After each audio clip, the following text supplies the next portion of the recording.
ଭଉଣୀର କବର ପାଖରେ ବସି କାନ୍ଦି କାନ୍ଦି କ୍ଷମା ମାଗିଲେ ଜିତୁ ମୁଣ୍ଡା।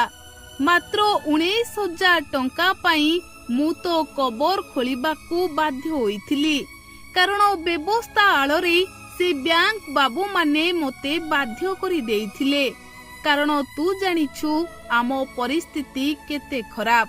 ମୋତେ 19,000 ଟଙ୍କା ବହୁତ ହି ଦରକାର ଥିଲା, ଆଉ ଯେଉଁଥିପାଇଁ ମୁଁ ତ କବର ଖୋଳିବାକୁ ବାଧ୍ୟ ହୋଇଥିଲି। ସେମାନେ ମୋତେ ମୃତ୍ୟୁର ପ୍ରମାଣ ପତ୍ର ମାଗିଲେ। ମୁଁ କଣ କରିଥାନ୍ତି? ତେଣୁ ତୋ କବର ଖୋଳି ତୋ କଙ୍କାଳକୁ କାନ୍ଧରେ ଧରି 3 କିଲୋମିଟର ପାଦରେ ଚାଲି ଚାଲି ଯାଇଥିଲି। ସତ କହୁଛି ରେ, ମୋତେ ବହୁତ ଅଧିକ କଷ୍ଟ ହେଉଥିଲା। ଯେତେବେଳେ ତୋ କବରକୁ ଖୋଳି ତୋ କଙ୍କାଳ ବାହାର କରୁଥିଲି, ସେତେବେଳେ ମୋ ଛାତି ଭିତରଟା କାନ୍ଦି ଉଠୁଥିଲା, ମୋ ହାତଟା ଥରି ଯାଉଥିଲା। କିନ୍ତୁ ମୋତେ ପରିସ୍ଥିତି ବାଧ୍ୟ କରିଥିଲା ତୋ କବର ଖୋଳି ତୋ କଙ୍କାଳ ନେଇକି ବ୍ୟାଙ୍କ ଯିବାକୁ।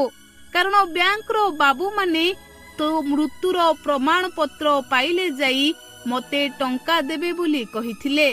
ଏମିତି ନୁହେଁ କି ମୁଁ ତାଙ୍କୁ ଅନୁରୋଧ କରିନଥିଲି, ମୁଁ ତାଙ୍କୁ ବହୁତ ଅନୁରୋଧ କରିଥିଲି, କିନ୍ତୁ ସେମାନେ ମୋ କଥା ଶୁଣି ନଥିଲେ। ଆଉ ଶେଷରେ କାନ୍ଦି କାନ୍ଦି ମୋ ଏଇ ହାତରେ ତୋ କବର ଖୋଳି ତୋ କଙ୍କାଳକୁ କାନ୍ଧେଇକି ମୋ ପାଦରେ ଚାଲି ଚାଲି 3 କିଲୋମିଟର ବ୍ୟାଙ୍କ ପର୍ଯ୍ୟନ୍ତ ଯାଇଥିଲି। ଆଜି ସବୁ କିଛି ସମାଧାନ ହୋଇଯାଇଛି। ସରକାରୀ ବାବୁଙ୍କ ଠାରୁ ଆରମ୍ଭ କରି ସହୃଦୟ ବାବୁମାନେ ମୋ ପାଖକୁ ଆସିଛନ୍ତି, ମୋତେ ଟଙ୍କା ଦେଇଛନ୍ତି। ଆଉ କିଛି ବି ଅସୁବିଧା ନାହିଁ। କିନ୍ତୁ ମୁଁ ଏବେ ଅନୁତାପ କରୁଛି, ମୁଁ ଏବେ କଷ୍ଟ ପାଉଛି ଯେ ମୋତେ ବ୍ୟବସ୍ଥା ବାଧ୍ୟ କରିଥିଲା ତୋ କବର ଖୋଳି କଙ୍କାଳ ଧରି ବ୍ୟାଙ୍କକୁ ଯିବା ପାଇଁ। ଦର୍ଶକ ବନ୍ଧୁ, ଏବେ ଏମିତି ଭାବୁଛନ୍ତି ଜିତୁ ମୁଣ୍ଡା, ଯଦି ବାବୁମାନେ ତାଙ୍କୁ ବାଧ୍ୟ ନ କରି ଦେଇଥାନ୍ତେ ବ୍ୟବସ୍ଥା ଆଳରେ, ତେବେ ସେ କେବେ ହେଲେ ତାଙ୍କ ମୃତ ଭଉଣୀର କବର ଖୋଳି କଙ୍କାଳ ବାହାର କରିନଥାନ୍ତେ।